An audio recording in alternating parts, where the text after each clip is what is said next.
Assalamu alaikum wa rahmatullahi wa barakatuhu, mes très chers frères, mes très chères sœurs. Je salue également mes petits frères et mes petites sœurs car aujourd'hui on va faire un cours spécial. On va faire un cours pour les enfants, bien sûr pour les adultes, dans lequel on va expliquer qu'est-ce qu'Allah subhanahu wa ta'ala veut de nous dans le deuxième verset de Surat al-Mulk. On va introduire le deuxième verset de Surat al-Mulk et on va le faire par une petite histoire. Il faut savoir qu'Allah subhanahu wa ta'ala a dédié un tiers de son livre par des histoires. Car Allah subhanahu wa ta'ala, par son Coran, il s'adresse aussi bien aux enfants et aux adultes, et les savants nous disent qu'il s'adresse aux enfants par les histoires. C'est ce que l'on va faire aujourd'hui, Inch'Allah. Et la semaine prochaine, on détaillera le deuxième verset de Surat al-Mulk, comme on a l'habitude de faire chaque semaine.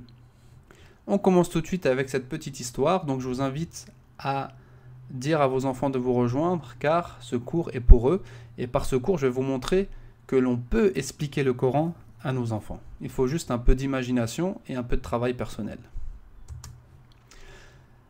On commence tout de suite et je vous présente les personnages. Donc on a Ayoub, Bilal et Daoud.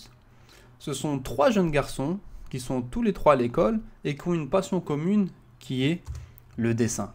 Ils sont tous très forts en dessin et en peinture.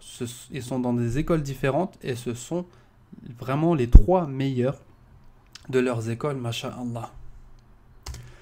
Un jour, leurs parents décident de les amener tous les trois dans un endroit qu'ils ne connaissent pas. Et ils les laissent là-bas. Donc on a les trois petits garçons qui se retrouvent dans un endroit inconnu et ils sont laissés tout seuls. Ils se regardent tous les trois car ils ne se connaissent pas. Ils se posent des questions. Ayoub demande pourquoi on est là? Personne n'arrive à répondre.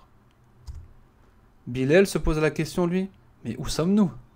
Cet endroit ressemble à une cour, à un jardin. Où sommes-nous? Et Daoud y dit mais qu'est-ce qu'on attend de nous? Pourquoi on est ici? Il se pose des questions, il ne trouve pas les réponses et tout d'un coup, un homme arrive. Il leur dit Assalamu alaikum wa rahmatullahi wa barakatuhu ya shabab. Les enfants répondent Wa alaikum salam wa rahmatullahi wa barakatuhu. Et Ayoub demande mais qui êtes-vous? Et le monsieur répond je suis votre professeur. Mais pourquoi est-on là? Vous êtes là pour un concours de dessin.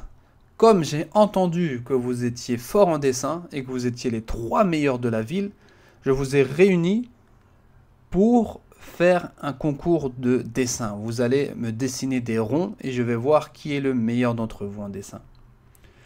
Mais où sommes-nous? Vous êtes dans une école. Vous n'avez pas remarqué que c'était une cour de récréation, une belle cour de récréation, et derrière vous avez une école avec les salles de classe. Mais qu'est-ce qu'on attend de nous? Pourquoi on est là? Et le professeur répond je veux savoir qui est le meilleur d'entre vous trois. Qui est le meilleur dessinateur d'entre vous. Et je veux vous récompenser également. C'est pour ça que pour le meilleur d'entre vous, il y aura un très beau cadeau. Et je suis là pour vous examiner et savoir qui mérite ce cadeau. Daoud, qui n'est pas très enchanté d'être là, il dit Monsieur le professeur, est-ce que je peux partir? On m'a pas demandé mon avis pour venir et je ne veux pas trop. Le professeur dit non, Daoud, maintenant que tu es là, je suis désolé, tu es obligé de faire le concours. Et Bilal dit moi, monsieur le professeur, j'ai une seule peur. J'ai peur de la punition. J'ai peur de me tromper dans l'examen et même si je le fais pas exprès et que je m'excuse, j'ai peur d'être puni. Le professeur lui dit ne t'inquiète surtout pas Bilal. Ici, on ne punit pas quelqu'un qui fait une erreur. Sauf s'il l'a fait tout le temps et volontairement.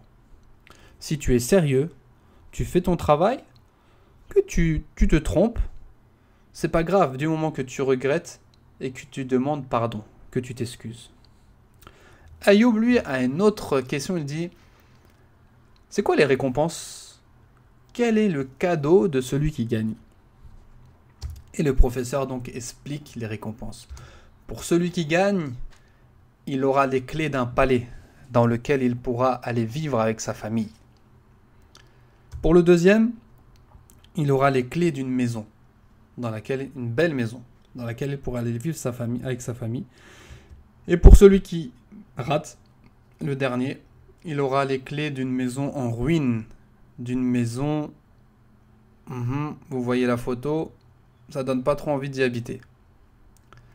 Ils seront tous obligés de quitter leur foyer pour aller dans ces maisons. Le professeur les fait rentrer en classe, il les fait asseoir à une table et il donne à chacun une feuille, des crayons et leur donne la consigne. Écoutez bien la consigne. Il leur dit, il faut dessiner au minimum 5 ronds. Il faut que ce soit des beaux ronds qui ont la même taille et qui soient beaux. La deuxième consigne est, une fois que vous avez fait les 5 ronds minimum, il faut en faire le plus possible. Mais pareil, il faut qu'ils soient beaux et qu'ils soient bien ronds et identiques. Et vous avez 1 heure, 60 minutes pour faire ça. Les petits garçons ils ont dit, est-ce qu'on peut augmenter l'heure? Rajouter de l'heure? Le professeur a dit non. Donc Ayoub, lui, il a compris la consigne. Il a suivi tout ce qu'a dit le professeur avec concentration. Il a tout compris. Il voulait être le meilleur.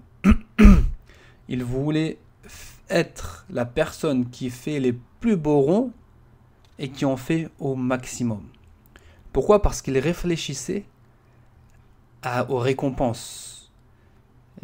Vivre dans un palais, dans un beau château, être content d'avoir réussi, que sa famille soit contente qu'il ait réussi, que sa famille soit contente également d'aller vivre dans un palais grâce à lui, et également d'être honoré car il serait le premier. Et il pensait également à ce qu'il perdait s'il ne réussissait pas. Donc il allait dans une maison en ruine, il allait vivre avec le regret, et donc c'était une grande perte, une grande humiliation d'être le dernier. C'est pour ça qu'il a fait beaucoup d'efforts et il a demandé à Allah subhanahu wa ta'ala de l'aider dans cette mission. Bilal, lui, qu'est-ce qu'il a fait? Il a écouté, puis s'est déconcentré. Il a écouté, mais il n'a pas tout compris et il a réfléchi rapidement à la question, superficiellement. Il n'a pas approfondi sa réflexion, qu'est-ce que je peux gagner, qu'est-ce que je peux perdre. Il a juste compris simplement qu'il fallait faire un maximum de ronds. Et Daoud, lui, miskin, il a rien écouté. Il pense qu'à jouer. Il ne réfléchit pas à ce qu'il peut gagner, à ce qu'il peut perdre. Allons voir comment s'est passé l'examen pour nos 3 petits personnages. Donc Ayoub, il a travaillé. Très studieux, mashallah. Il a fait vraiment, il a passé son heure à travailler. On passe directement à Daoud. Daoud, il a passé, lui, son temps à jouer. Il n'avait pas écouté les consignes, et là, il passe son temps à jouer. Et Bilal, un peu des deux. Des fois, il travaille, des fois, il joue, des fois, il travaille, des fois, il joue, mais il travaille plus qu'il ne joue. À la moitié du temps, le professeur rentre et il encourage Ayoub. Il lui dit, continue comme ça, tu travailles bien, continue. Et il met en garde Daoud, il dit, attention Daoud, le temps passe, tu n'as encore rien fait, tu ne fais que jouer. Et il encourage Bilal, il dit, Bilal, c'est bien, mais travaille encore un peu plus. D'accord, ne perds pas ton temps et travaille plus. Et une demi-heure après, le professeur revient et le concours est terminé. Chacun doit rendre sa copie. Le professeur reprend la copie de tout le monde. Est-ce que vous voulez voir la copie des 3 élèves?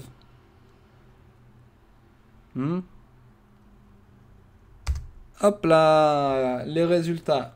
Donc, on a Ayoub, Bilal et Daoud. On commence par Ayoub. Il a fait 15 ronds qui sont identiques et qui sont très beaux.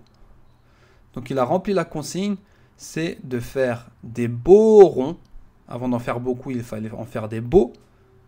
Et il en a fait beaucoup.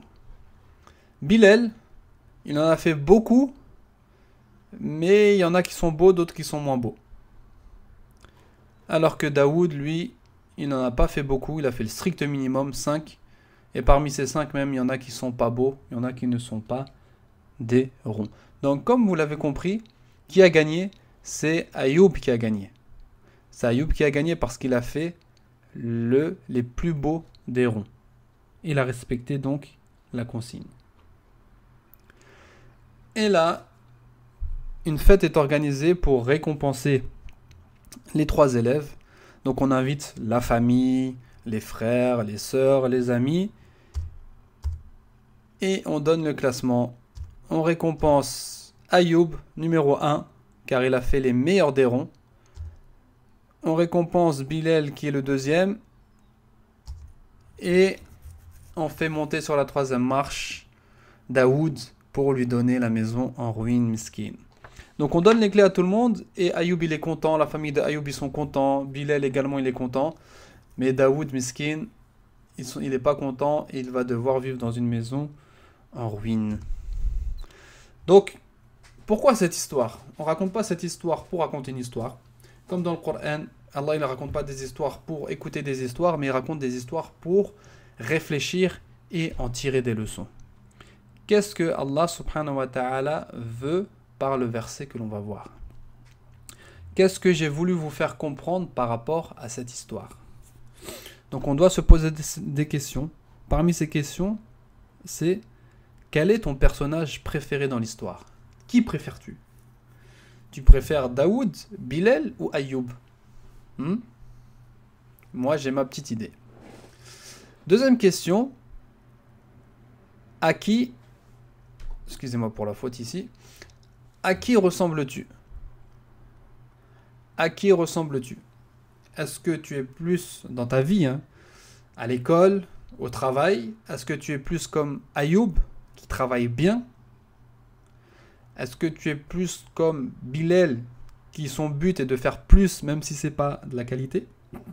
Ou est-ce que tu es comme Daoud, c'est-à-dire que tu t'en fiches un peu de tout? Ensuite, troisième question, pourquoi Ayoub il a gagné? Ayoub il a gagné car c'était quelqu'un d'appliqué qui faisait attention à la qualité plus qu'à la quantité. Quelle est la différence entre Ayoub et Bilal? La différence c'est que Ayoub, comme je vous ai dit, faisait attention à la qualité et que Bilal, lui, réfléchissait à la quantité. Si tu as fait le concours, comment aurais-tu fait toi? Tu aurais été plus comme Ayoub, Bilal ou Daoud? Alors, je vous ai raconté cette histoire, comme je vous ai dit en introduction, au 2e verset de Surat al-Mulk, parce que le Coran nous parle à plusieurs reprises de cette question de qualité et de quantité. Allah subhanahu wa ta'ala nous dit الذي خلق الموت والحياة ليبلوكم أيكم أحسن عملا وهو العزيز الغفور. Celui qui a créé la mort et la vie afin de vous éprouver et de savoir qui de vous est le meilleur en œuvre. Et c'est lui le puissant, le pardonneur. Celui qui a créé la mort et la vie afin de vous éprouver et de savoir qui de vous est le meilleur en œuvre. Et c'est lui le puissant, le pardonneur. Allah subhanahu wa ta'ala il nous a créé, il nous a mis dans ce bas monde, comme les 3 petits garçons dans la cour de récréation. Il ne nous a pas donné notre avis. Et pourquoi il nous a amenés dans ce bas monde? Pour qu'on fasse un concours. Quel est ce concours? Les 3 petits garçons, c'était de faire les meilleurs des ronds. Nous, c'est de faire les meilleurs des œuvres. Même si elles ne sont pas beaucoup. D'accord? Et ça, c'est un vrai problème que l'on vit au quotidien.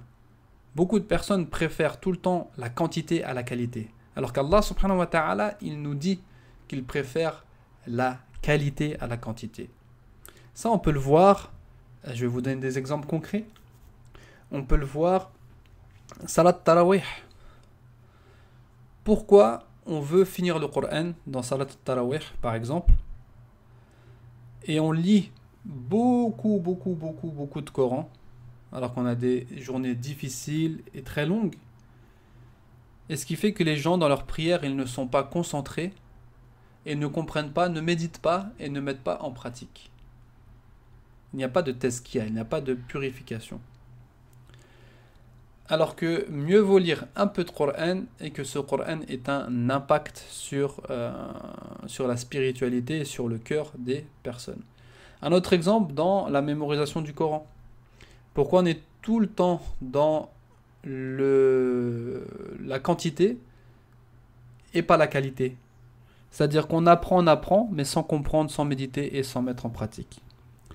Dans nos vies de tous les jours également, dans le sport, dans l'école, on est dans la qualité, dans la quantité, on n'est pas dans la quantité. Par ce verset, Allah subhanahu wa ta'ala veut nous faire vraiment changer notre vie, nous faire comprendre que al-ibra bit-tahsin wa laysa bit-takthir. Al-ibra, donc la leçon, on va dire, la balance par laquelle Allah subhanahu wa ta'ala il pèse les œuvres, on va dire, elle se fait par la qualité et non la quantité. Voilà, c'était une petite introduction à ce verset. Et on va voir donc dans la semaine prochaine, dans le prochain cours, que dans ce verset, Allah subhanahu wa ta'ala nous explique le but de notre création. Il nous éprouve et il nous explique le sujet de cette épreuve, justement, c'est d'être le meilleur en acte. J'espère que vous avez profité de ce cours. Je compte sur vous pour aimer, pour partager et pour laisser des commentaires pour savoir est-ce que je continue de faire des petits cours comme ça pour les enfants. Est-ce que ça vous a plu ou non? Inscrivez-vous pareil sur mes réseaux sociaux. Wallahu ta'ala a'la wa a'lam. Subhanakallahumma wa bihamdik. أشهد أن لا إله إلا أنت أستغفرك وأتوب إليك. Design. Tell me who made you and I, me to walk and you to fly. The little bird said, that's my Lord. The little bird said, that's my Lord. The little bird said, that's my Lord. Allah, the creator of us all. Allahu Akbar, our creator. There's no one greater than Allah. So why do we stand tall, too proud to recognize what's right before our eyes? Signs from the Lord. Hey alligator, lay so still. Who's your maker? By whose will do you